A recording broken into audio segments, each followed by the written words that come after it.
நமச்சிவாய வாழ்க. நாதந்தாள் வாழ்க. இமைப்பொழுதும் என் நெஞ்சில் நீங்காதான் தாழ் வாழ்க. வாழ்க வளமுடன். அனைவருக்கும் இனிய வணக்கங்கள். நாம் இந்த பதிவில் வக்ர நிவர்த்தி அடையும் குரு பகவான் உங்கள் ராசிக்கு என்னென்ன பலன்களை தரப்போகிறார், அதற்கான பரிகாரம் என்ன என்பதனை பற்றி விரிவாக காண்போம். உங்கள் வாழ்வில் வளமும் நலமும் செல்வ செழிப்பும் பெற எல்லாம் வல்ல இறைவனை வேண்டி விரும்பி கேட்டுக்கொள்கிறேன். குரு பகவான் மகிழ்ச்சி, செல்வம், பெருமை மற்றும் செழுமையின் கிரகமாக விளங்குகிறார். ஒருவர் மீது குரு பார்வை பட்டுவிட்டால் அவர் வாழ்வில் பலவித உச்சங்களை தொடுவார். குரு பகவான் தற்போது வக்ர நிலையில் உள்ளார். அவர் டிசம்பர் 31ஆம் தேதி வக்ர நிவர்த்தி அடைய உள்ளார். அனைத்து ராசிகளுக்கும் மங்களகரமான வரங்களை அள்ளி கொடுப்பவர் குரு பகவான். வாழ்வில் முன்னேற்றம், பலவிதமான நன்மைகள் பெறுவதற்கு குருவின் ஆசி மிக அவசியமாகும். குருவின் பார்வை இருந்தால் எப்படிப்பட்ட பிரச்சனையாக இருந்தாலும் அதிலிருந்து மீண்டு வர முடியும் என்பது ஐதீகம். குரு பகவான் ஒரு ராசியில் உச்சம் பெற்றால் செல்வ செழிப்பு, பணம், குழந்தை பாக்கியம், திருமண பாக்கியம் உள்ளிட்டவைகள் கிடைக்கும். நவ கிரகங்களில் இடமாற்றம் மிகவும் முக்கியமானதாக கருதப்படுகிறது. ஒருவர் பிறக்கும் போது நவ கிரகங்கள் எந்தெந்த நிலையில் இருக்கின்றார்களோ அதனை பொறுத்தே அவர்களது ஜாதகம் அமைக்கப்படும். அந்த வகையில் தற்போது மேசராசியில் பயணம் செய்து வரும் குரு பகவான் வரும் டிசம்பர் 31ஆம் தேதி வக்ர நிவர்த்தி அடைகிறார். இதன் காரணமாக வரும் 2024ஆம் ஆண்டு 12 ராசிகளுக்கும் குரு பகவானின் தாக்கம் ஏற்படுகிறது. ஒரு சில ராசிகள் சிறப்பான பலன்களை பெறப்போகின்றனர். அது எந்தெந்த ராசிகள் என்பது குறித்து தெரிந்து கொள்வோம். மிதுன ராசி அன்பர்களுக்கு அஷ்டமத்து சனியால் வேலை, தொழில் ரீதியாக சிரமமான சூழ்நிலைகளை சந்தித்தவர்களுக்கு குரு பகவான் நிறைய நன்மைகளை கொடுத்து வருகிறார். வேலை செய்யும் இடத்தில் கேட்ட இடத்திற்கு இடமாற்றங்கள் நிகழும். சம்பள உயர்வு ஏற்படும். லாட்டரி, பங்கு சந்தையில் திடீர் லாபம் அதிகரிக்கும்.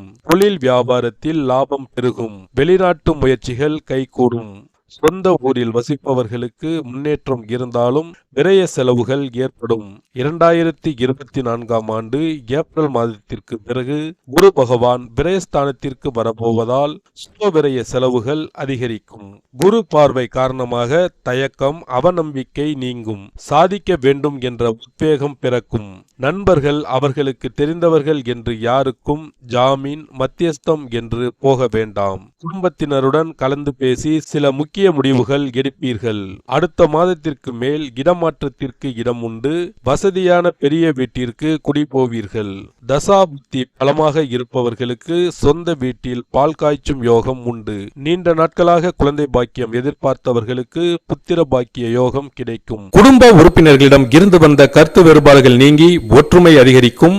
சொந்த வீடு வாங்குவது தொடர்பான எண்ணங்கள் கைகூடும். கடன் சார்ந்த பிரச்சனைகள் குறையும். மனதை உறுத்தி கொண்டிருந்த சில விஷயங்களுக்கு தெளிவான முடிவுகளை எடுப்பீர்கள். பாகப்பிரிவினை தொடர்பான விஷயங்களில் சூழ்நிலைக்கு ஏற்ப அனுசரித்து நடந்து கொள்ளவும். புதிய தொழில் நிமித்தமான முயற்சிகளில் சிந்தித்து செயல்படவும். விலகி இருந்தவர்கள் திரும்பி வருவதற்கான வாய்ப்புகள் ஏற்படும். பயணங்களின் போது எடுத்துச் செல்லும் உடைமைகளில் கவனம் வேண்டும். வாழ்க்கை துணைவர் வழியில் ஒத்துழைப்பு கிடைக்கும்.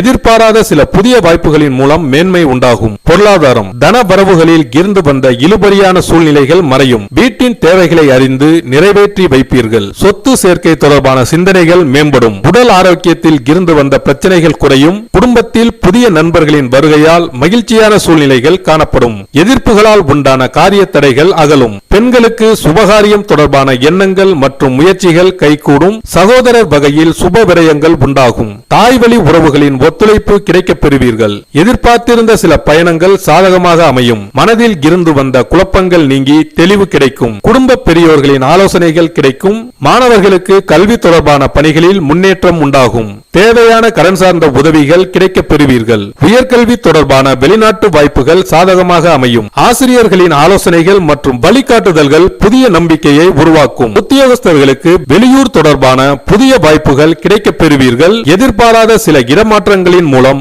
அலைச்சலும் புதிய அனுபவமும் உண்டாகும். சிறு வாய்ப்பாக இருந்தாலும் திறமைகளை வெளிப்படுத்துவதன் மூலம் மாற்றங்கள் பிறக்கும். பணி நிமித்தமான செயல்பாடுகளில் சற்று விழிப்புணர்வுடன் இருக்க வேண்டும். உயர் அதிகாரிகளிடம் சூழ்நிலைக்கு ஏற்ப அனுசரித்து செல்வதன் மூலம் சாதக சாதகமான சூழ்நிலையை உருவாக்க முடியும். விவசாயிகளுக்கு விளைச்சலுக்கு உண்டான பலன்கள் கிடைக்கப் பெறுவீர்கள். புதுவிதமான இயந்திரங்கள் தொடர்பான சிந்தனைகள் மேம்படும். கொடுக்கல் வாங்கல் தொடர்பான விஷயங்களில் சற்று சிந்தித்து செயல்படவும், புதிய மனை வாங்குவது தொடர்பான எண்ணங்கள் கைகூடும். பகை உணர்வை மறந்து அனைவரிடத்திலும் சமமாக பழகுவதன் மூலம் உங்கள் மீதான நம்பிக்கையை மேம்படுத்தும். தொழில் சார்ந்த இடங்களை மாற்றுவதற்கான வாய்ப்புகள் உருவாகும். வியாபார பணிகளில் போட்டிகள் அதிகரிக்கும். இயந்திரம் தொடர்பான பணிகளில் அவ்வப்போது ஏற்படும் பழுதுகளை சீர் செய்வது நல்லது. வழக்கு சார்ந்த விஷயங்களில் உணர்ச்சி வசப்படாமல் பொறுமையுடன் கையாளுவது மேன்மையை ஏற்படுத்தும். அரசியல்வாதிகளுக்கு கட்சி நிமித்தமான பணிகளில் உயர் பொறுப்பில் இருப்பவர்களுடன் விட்டு கொடுத்து செல்வது மேன்மையை ஏற்படுத்தும். எதிர்பார்த்திருந்த சில உதவிகள் காலதாமதமாக கிடைக்கப் பெறுவீர்கள்.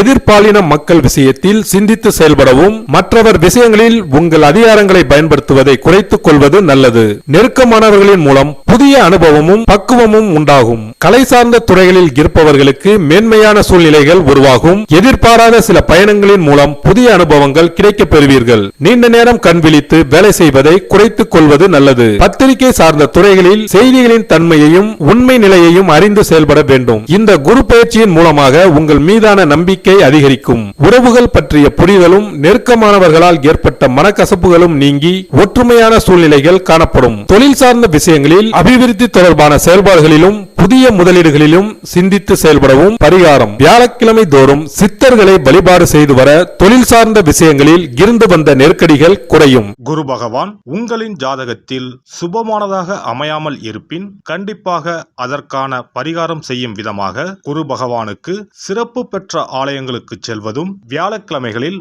விரதமிருந்து குரு பகவானுக்கு கொண்டை கடலையை மாலையாக கோர்த்து அணிவித்து மஞ்சள் நிற மலர்களால் அலங்கரித்து நெய் தீபமேற்றி வழிபடவும். தானம் போன்றவற்றை காலை பொழுதிலும், மந்திர ஜபங்களை மாலை பொழுதிலும் செய்யவும். அருகில் இருக்கும் ஆலயங்களில் நவகிரகத்தில் இருக்கும் குரு பகவானுக்கு மஞ்சள் நிற வஸ்திரத்தை சாற்றி சிறப்பாக வணங்கி வாருங்கள். அதற்காக பரிகாரம் என்ற பெயரில் பணத்தை வீண் விரயம் செய்ய வேண்டாம். அதற்கு பதிலாக இறைவனை வழிபடுவதோடு ஆலயங்களுக்கு தேவையான நெய், நல்லெண்ணெய், பன்னீர், சந்தனம், பால், தயிர் மற்றும் மலர் மாலைகள், பூக்கள் என இறைவனுக்கு உகந்த கோவிலுக்கு தேவையான பொருட்களை உங்கள் சக்திக்கு ஏற்றவாறு வழங்கி கோயில் கைகாரியம் செய்யுங்கள். தமிழ்நாட்டில் குரு பரிகார தலங்களாக பல இடங்கள் உள்ளன. இவற்றில் கும்பகோணம் அருகே உள்ள ஆலங்குடி குருஸ்தலமாகும். தஞ்சாவூர் மாவட்டம் திட்டை, மதுரை மாவட்டம் சோழவந்தான் அருகில் உள்ள குருவித்துறை, சிவகங்கை மாவட்டம் காரைக்குடி அருகில் உள்ள பட்டமங்கலம் உள்ளிட்ட ஆலயங்களில் பரிகார பூஜைகள் செய்து வழிபடலாம். நவ திருப்பதிகளில் ஒன்றான ஆழ்வார் திருநகரி குருஸ்தலமாகும். அங்கும் வழிபாடு செய்யலாம். திருச்செந்தூரில் முருகப்பெருமான் குரு வடிவாகவே அருள் புரிகிறார். சூரசம்ஹாரம் செய்த பின்பு முருகப்பெருமான் அந்த தோஷத்தை போக்குவதற்காக திருச்செந்தூரில் சிவபெருமானை பூஜித்தார். குருவருள் பெற திருச்செந்தூருக்கு செல்லுங்கள். இவை தவிர சிவன் கோவில்களில் தட்சிணாமூர்த்திக்கு வியாழக்கிழமை தினத்தன்று சிறப்பு வழிபாடுகள் செய்வதன் மூலமும் குருவின் அருளை பெறலாம். குரு பகவானுக்கு இனிப்பு என்றால் மிகவும் பிடிக்கும். அதனால் வியாழக்கிழமை விரதம் இருந்து இனிப்பு செய்து அவருக்கு படையலாக வைத்தால் அவரின் பார்வை நம் மீது திரும்பும் என்பது ஐதீகம். எல்லாம் வல்ல இறையருளால் நீங்களும் உங்கள் அன்பு குடும்பமும் உடல் நலம், நீலாயுள், நிறை செல்வம், உயர் புகழ், மெய்ஞானம் ஓங்கி வாழ்க வளமுடன். இந்த வீடியோ உங்களுக்கு பிடிச்சிருந்தா லைக் பண்ணுங்க, ஷேர் பண்ணுங்க அண்ட் சப்ஸ்கிரைப் பண்ணுங்க. பக்கத்துல இருக்க பெல் ஐகானை கிளிக் பண்ணுங்க. நன்றி, வணக்கம், வாழ்க வளமுடன்.